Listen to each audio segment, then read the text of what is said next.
Olá, sejam muito bem-vindos a mais uma mensagem. Hoje nós vamos trabalhar de uma forma diferente, ainda na série Trindade.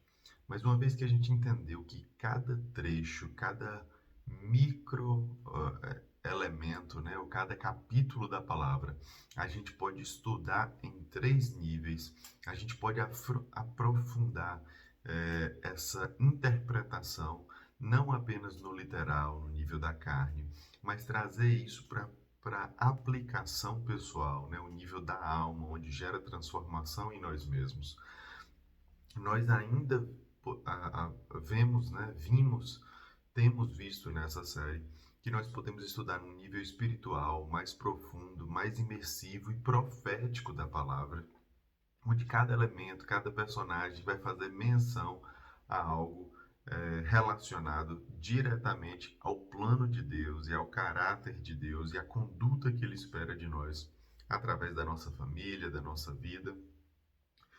Agora nós vamos começar a estudar as histórias de forma um pouco mais genérica, uma porção maior de capítulos onde a gente entenda o todo, o enredo da palavra.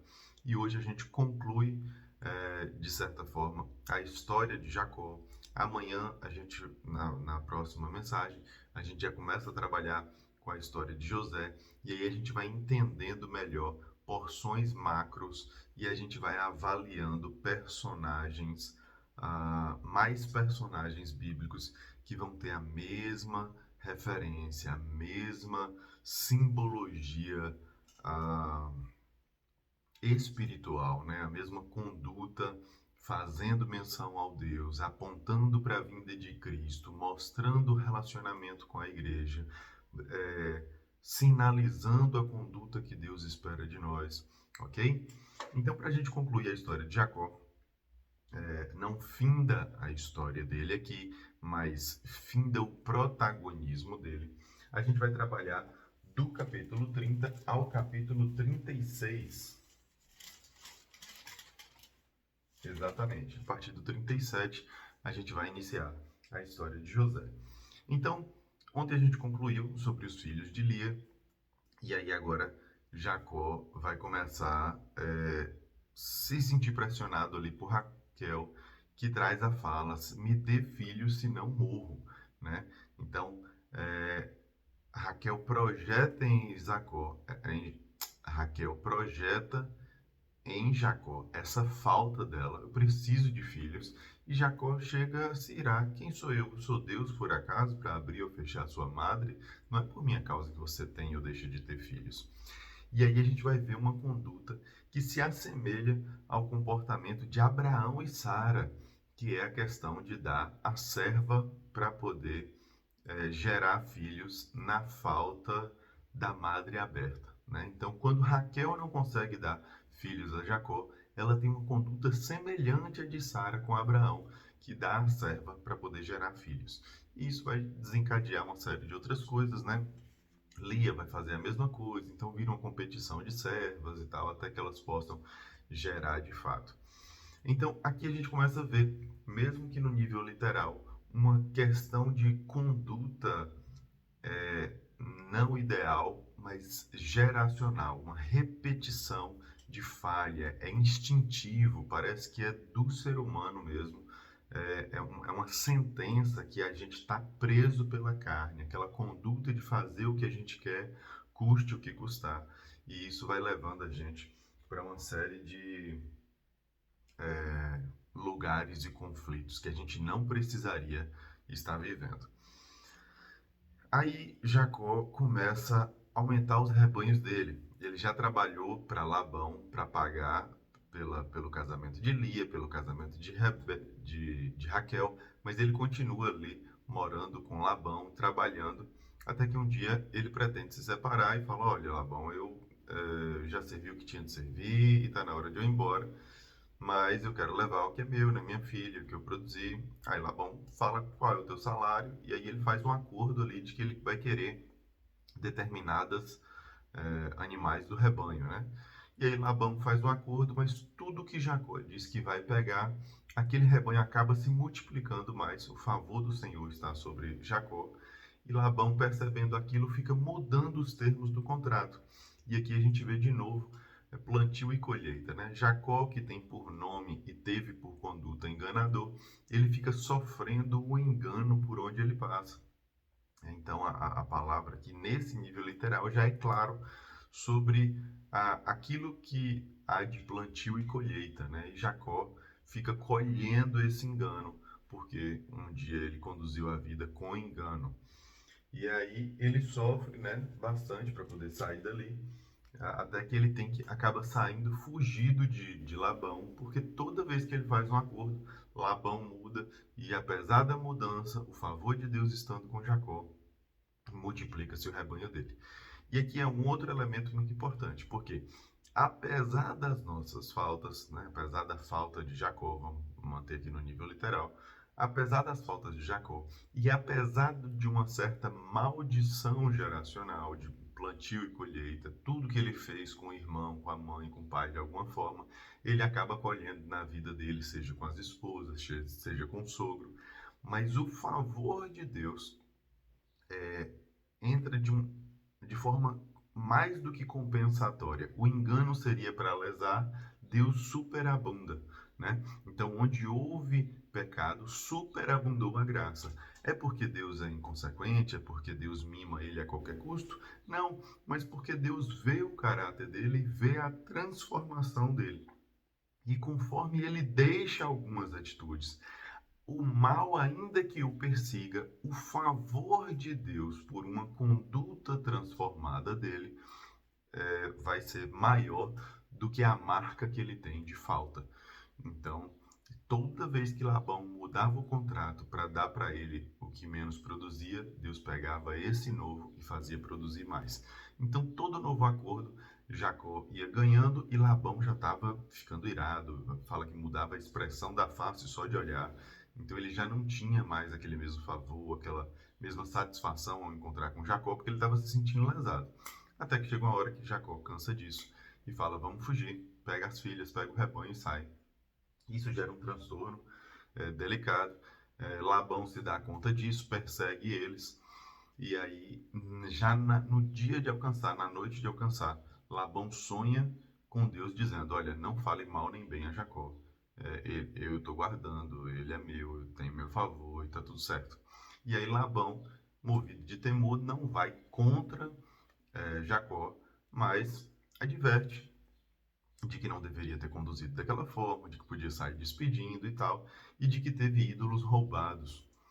E Jacó fala: olha, eu não peguei nada seu, mas que morra essa pessoa que pegou. E aí olha como a gente deve ter sabedoria com o que fala. Quando Jacó fala que morra quem pegou, ele não faz ideia, porque ele não pegou, mas ele não faz ideia de que de fato algum dos seus possa ter pegado. Então a gente deve ter muito cuidado com a sentença que a gente lança a partir da nossa boca. Porque quem pegou os ídolos do pai foi Raquel, a esposa que ele mais amava. Então, quando ele dá essa sentença de morte, ele nem sabe sobre quem vai cair. Então, a gente deve ter muito cuidado com o que fala. E mais adiante na história, a gente vai viver, de fato, a morte de Raquel por essa sentença e a gente nem se dá conta de que quando ela foi feita, ele não fazia ideia de que cairia sobre Raquel. Então, ele faz um novo acordo com Labão, eles fazem um acordo de paz, uma aliança, e Jacó segue sua estrada, Labão volta para sua vida, Jacó levando suas filhas, filhos, netos, esposas e rebanho, e vai ao encontro de sua terra, entendendo que vai encontrar com Esaú. E aí ele manda alguém à frente e percebe que Esaú também está vindo com 400 homens, e ele teme aquilo, e ele começa a enviar ofertas e rebanhos e presentes a Esaú. E ele começa a fazer votos e entrega a Deus no sentido de: Deus, eu estou voltando para minha terra, o Senhor disse que eu teria o favor do Senhor ao voltar para minha parentela, e observe que lá atrás Deus falou para Abraão: sai de tua terra e de tua parentela e eu te abençoarei. Mas agora, na história de Jacó, ele diz: volta para tua terra, para tua parentela e eu te abençoarei. Então, não necessariamente, não propriamente, toda pessoa tem que sair de sua terra para ser abençoada, tal qual Abraão. Às vezes, o favor e a promessa de Deus já está em determinada direção. E o caminho que a gente tem que fazer, apesar de ter sido necessária essa jornada de Jacó para construir a sua família, muitas vezes o caminho que a gente tem que fazer é um caminho de volta. E Deus está direcionando aqui Jacó, volta para a tua terra, que é lá que eu vou te abençoar, para a tua parentela. E aí ele está retornando, mas com medo de ser assassinado por Esaú, por todo aquele engano do passado. Quando Jacó começa a enviar rebanhos e presentes para preparar Esaú para esse encontro, né, para pedir esse perdão, Jacó também se humilha a Deus, né, se posiciona como alguém que está errado e tem uma ideia de separar os rebanhos, que ele fala assim, olha, se Esaú não aceitar o perdão e for matar, pelo menos alguém dá para escapar, poupando ali esposas e filhos. E aí, o que é interessante em tudo isso é que ele, nesse período também, ele vai lutar com Deus. Deixa eu ver se antes ou depois. Ele luta com Deus. Então, numa dessas noites, Jacó tem um encontro com um anjo que fala um homem, né? Mas ele passa uma noite inteira numa luta física com esse homem. E no final ele pergunta e o homem não diz o nome. Para que você quer saber? Ele falou, não, quero saber sua bênção. E aí tem uma série de interpretações e linhas teológicas que vão dizer que isso é um anjo, é o próprio Deus. A própria palavra faz algumas menções nesse sentido. E Jacó, depois de muita luta, fala, eu não vou deixar você ir enquanto você não der minha bênção. E aí ele sofre uma lesão ali na coxa, né? Tocado na coxa, ele fica manco de uma perna, na articulação da coxa. Mas o anjo troca o nome dele, a bênção dele é, você não será mais Jacó, mas o seu nome será Israel, porque você lutou com Deus e resistiu. E a gente pode tirar uma série de lições desse nível, mas no nível literal a gente já pode ver que ele enfrentou seus medos e ele foi além do seu limite humano contra a sua própria carne, contra a sua resistência pessoal, contra seus medos. Ele lutou contra alguém que é muito maior porque ele persistia em favor da bênção. Agora repare, lá no início da história de Jacó, o que a gente viu acontecer com ele? Ele teve uma conduta de certo desrespeito em relação à primogenitura, porque ele trocou a primogenitura com o irmão, ele pegou para si, oferecendo um prato de lentilha, né? Um guisado, um cozido, uma sopa, uma refeição. Serviu uma refeição no prato e falou, oh, eu só te dou se você me der sua primogenitura. Então, ele já tinha o olhar na bênção, mas ele não tinha alguns critérios e princípios a ponto de fazer uma troca, sugerir uma troca desproporcional. Olha, eu te dou esse prato de comida, mas só se você me der isso que eu quero. O olhar dele já estava no lugar certo, mas a conduta não. Agora, esse novo Jacó, digamos assim, esse cara mais amadurecido está dizendo assim, olha, eu vou lutar, nem que eu fique coxo, nem que eu me acabe, nem que eu não durma, pode amanhecer o dia, nem que eu não tenha mais forças, cara, eu não vou te deixar de sair daqui, enquanto eu não receber minha bênção. Percebe que o olhar dele continua na bênção, mas a conduta dele para acessar a bênção mudou completamente. Ele tem um posicionamento de pagar o preço, seja ele qual for, custe o que custar, num outro nível, num outro patamar. Esse nível de consciência, Deus espera de nós.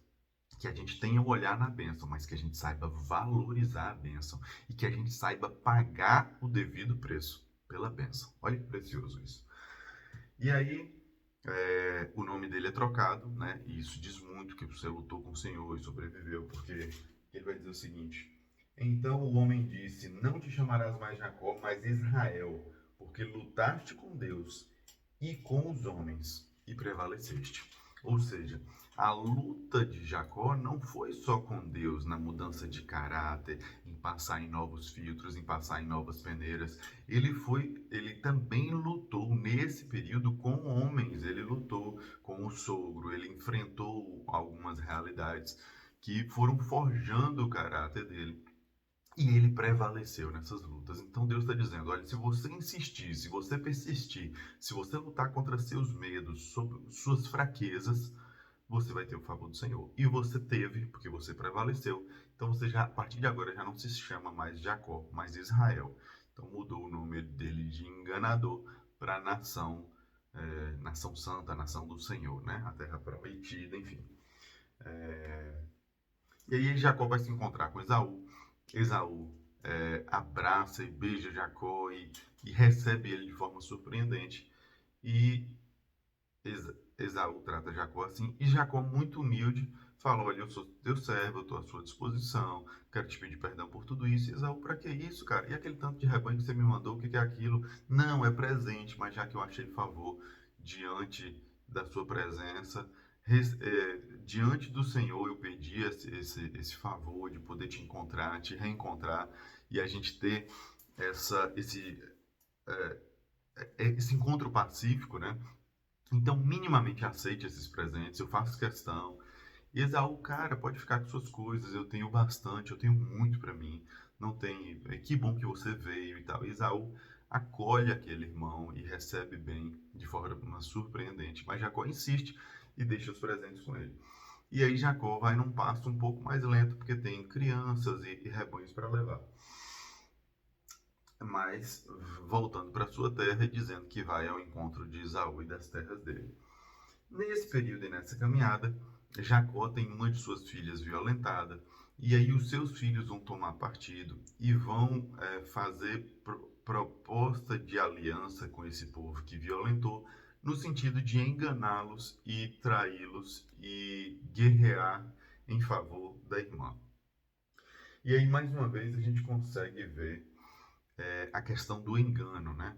Apesar de ter sido um fato terrível, apesar de ter sido desrespeitoso, apesar de ter sido uma afronta contra a família, existia várias formas de resolver, solucionar ou fazer em acordo que não a partir do engano, né? Então, alguns filhos de Jacó mostram como essa coisa geracional, essa coisa carne, essa coisa humana pende para uma colheita geração após geração.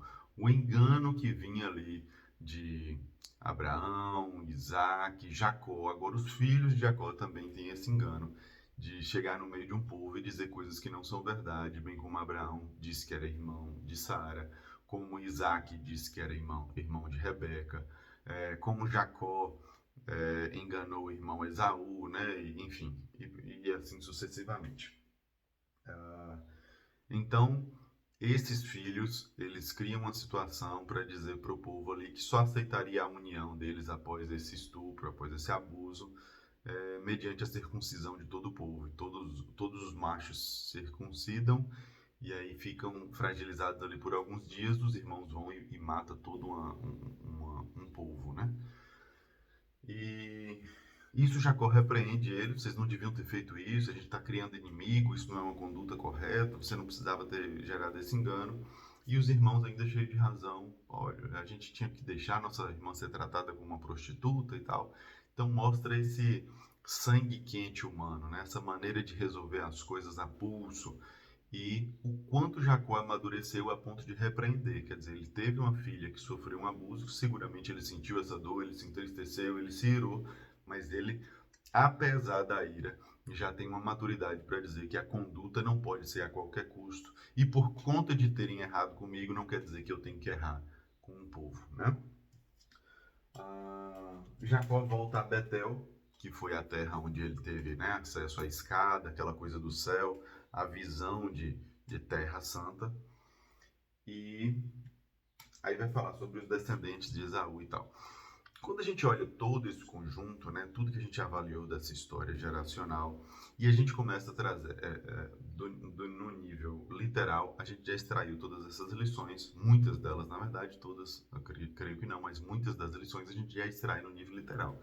Mas quando a gente traz para o nível pessoal, a gente começa a se colocar no lugar de Jacó, no lugar de Raquel, no lugar de Lia, no lugar dos filhos de Jacó, no lugar de Labão. Será que eu tenho conduzido a minha vida tal qual Deus espera ou bem como Deus coloca como ideal? Será que muitas vezes, quando a gente olha para uma história dessa, a gente não está fazendo juízo do personagem? Meu Deus, que absurdo! Como é que esse cara fez isso? Meu Deus, que nojento! Como é que fulano fez aquilo? Meu Deus, inadmissível uma vida dessa. Será que a gente não está fazendo a mesma coisa? Porque a proposta do primeiro nível mais raso ser em terceira pessoa é exatamente para que a gente julgue. Porque quando a gente faz o juízo e faz a sentença, e lá na frente a gente vai entender isso na história de Davi ainda melhor, quando o profeta chega para ele e o repreende com uma história é, genérica sobre um terceiro, Davi fala: um cara desse merece morrer. E aí o profeta fala para Davi: mas quem cometeu esse pecado foi você, cara. E aí é que ele cai em si. Então é no segundo nível, no nível da alma, quando eu personifico os personagens, quando eu sou a personagem principal, quando eu sou o vilão, quando eu sou o mocinho da história, quando eu sou o protagonista, quando eu sou o figurante, quando eu me coloco em todos esses lugares, é que eu começo a ver que o juízo que eu trouxe sobre eles é uma sentença que cai sobre mim. Então, eu devo ter cuidado, porque às vezes eu amaldiçoo com morte quem tem uma conduta, e quem teve essa conduta fui eu, e eu nem percebi ainda. Quando Jacó dá uma sentença de morte para quem tiver roubado os ídolos do pai, ele não fazia do sogro dele, ele não fazia ideia de que quem tinha roubado seria a própria filha e a esposa amada, Raquel. E aí quando ela vai ter o segundo filho, Benjamim, ela teve José e Benjamim. Quando ela, no parto de Benjamim, a alma dela expira. Então, o parto foi tão difícil, Benjamim nasceu saudável, nasceu bem, mas ela morreu.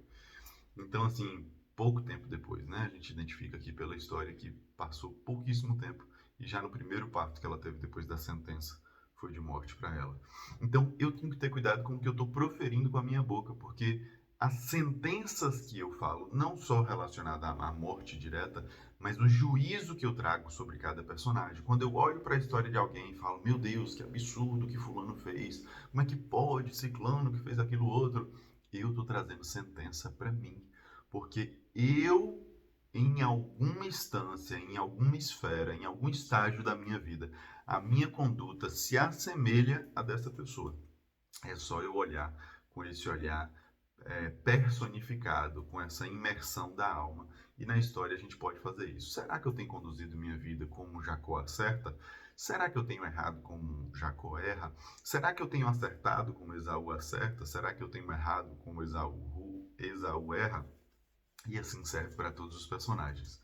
Então, que a gente possa ter essa conduta e essa leitura nesse nível. Quando a gente vai para o nível espiritual, a gente começa a entender todo um nível profético e uma intenção de Deus nessa conduta. A transformação mediante o caráter de Cristo gera em nós transformação à nossa volta. À medida que Jacó tem um caráter transformado, ele vai reconstruindo a história dele. E eu já adiantei um pouco aqui que é a questão de favor do Senhor, né? Onde abundou o pecado, superabundou a graça. Então isso de novo vai levar para Cristo, aquela história de pagar o preço, aquela história de humilhar-se, aquela história de entrega genuína e opcional, não é uma coisa forçada. Então, Jacó, em muitos trechos da história, ele vai ter uma conduta que aponta para o caráter de Cristo, que aponta para a vinda de Cristo. E com uma diferença absurda, né? Porque Jacó tem uma série de falhas. Cristo é um cordeiro santo, perfeito, sem falta, sem falha e com zero de pecado próprio. Mas ele escolhe carregar as transgressões. Ele escolhe pagar o preço. Então, no casamento de Raquel, por exemplo, a morte de Raquel, ele sofre com a morte de Raquel, né? Essa sentença, esse pecado, ele toma para si essa dor na falta do outro. Ele acaba sendo ferido. Na falta do relacionamento com o irmão, ele abre mão de posses. Então, é mais do que um entrelinhas, né? É um pano de fundo da história. Não é propriamente essa história, mas essa história aponta para, ela projeta o posicionamento de Cristo. Em relação a Labão, por exemplo, ele foi roubado, ele fez acordo, continuou sendo abençoado e, por fim, Labão não pôde tocar nele. Então, essa representação da figura demoníaca, do engano, das ciladas, ela nunca vai pegar quem é de Deus. Então, Cristo, apesar de ter entregue, ter pago o preço, ter sofrido o pecado sem ter vivido o pecado, ele tem uma conduta de livre acesso, digamos assim, ao inferno sem ser aprisionado pelo inferno, né? Cristo vai exatamente em busca das almas por ter uma conduta limpa e pura. Cristo tem uma conduta de excelência que, mesmo atravessando o vale da sombra da morte, mesmo em meio ao engano, mesmo sendo caçado, o favor de Deus é com Cristo de tal forma que as cargas de pecado que vão nele não são suficientes para pará-lo e nem aprisioná-lo. Então, no nível espiritual, a gente vai entender o que é isso de ter o favor de Deus e o que é isso de carregar um peso do pecado. No caso de Jacó, ele carregava as próprias transgressões, mas no caso de Jesus, ele carregava transgressões das quais não tinha. E o caráter divino nele, a parte boa dele, superabunda, é infinitamente maior do que todo o pecado da humanidade. Então, ainda que ele tivesse uma bagagem pesada, uma bagagem suja, uma bagagem triste e dolorosa que é do pecado, o favor de Deus estava com ele de sobremaneira, de tal forma que o sacrifício de Cristo, opcional, intencional, a entrega humilde dele, fez que ele encontrasse favor por onde passasse e abrisse portas para mim e para você. Pagou um preço por nós de um pecado que ele não cometeu. Seria como se ele intervisse na história de Jacó, dizendo: olha, você errou com seu irmão, mas eu vou pagar o preço e seu irmão vai te perdoar. Quem deu rebanhos para Esaú foi o caráter de Cristo dentro de Jacó. Jacó, o enganador, foi beneficiado por Cristo na vida dele, mas quem recebe o perdão é Jacó enganador. Jacó enganador. Então, assim, nós somos a parte enganadora, falha e humana de Jacó.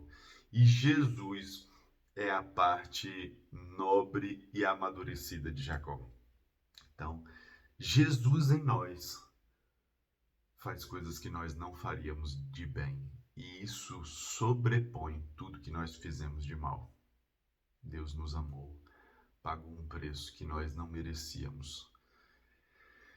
E nos abençoa todos os dias com as emerneses, com os frutos do rebanho, com o perdão do irmão, com as portas abertas, com os nossos filhos. E até o mal que sobrevém sobre nós são sentenças que nós mesmos lançamos, porque Cristo só nos abençoa, nos protege, nos guarda e nos direciona. Que a gente possa ter essa visão crítica, que a gente possa ter essa conduta humilde e que com frequência a gente se apresente a Deus, a gente se posicione na condição de quem tem uma natureza adâmica pecadora, tem uma natureza carnal falha, mas alguém que também é movido pelo Espírito, que é um corpo habitado pelo Espírito, e a alma pode naturalmente pender para esse lado espiritual, para que nós sejamos ainda mais favoráveis com o propósito e com as bênçãos que estão reservadas para nós. Que a gente possa forjar o nosso caráter, que a gente possa nutrir a nossa alma de tal forma que ela anseie mais pelo espiritual do que pelo carnal. Que a nossa mentalidade, que o nosso olhar, que o nosso íntimo anseie pela presença do Espírito, por ser cheio de Cristo, por transbordar tudo que Ele nos ensina, nos traz e nos serve. E cada dia menos nós sejamos escravos cada dia mais nós sejamos menos escravos dos nossos anseios, desejos e pecados. Que nós sejamos mais libertos dessas cadeias que estão relacionadas ao nível físico, ao nível da carne, ao nível da natureza adâmica. Compartilhe esse vídeo, deixe seu comentário, curta e crie o hábito da leitura bíblica e da oração. E, principalmente, intimidade com Deus. intimidade com Cristo e com tudo que Ele tem para nós, para você. Viva isso e transborde os frutos desse relacionamento. Deus abençoe o seu dia. Até a próxima mensagem.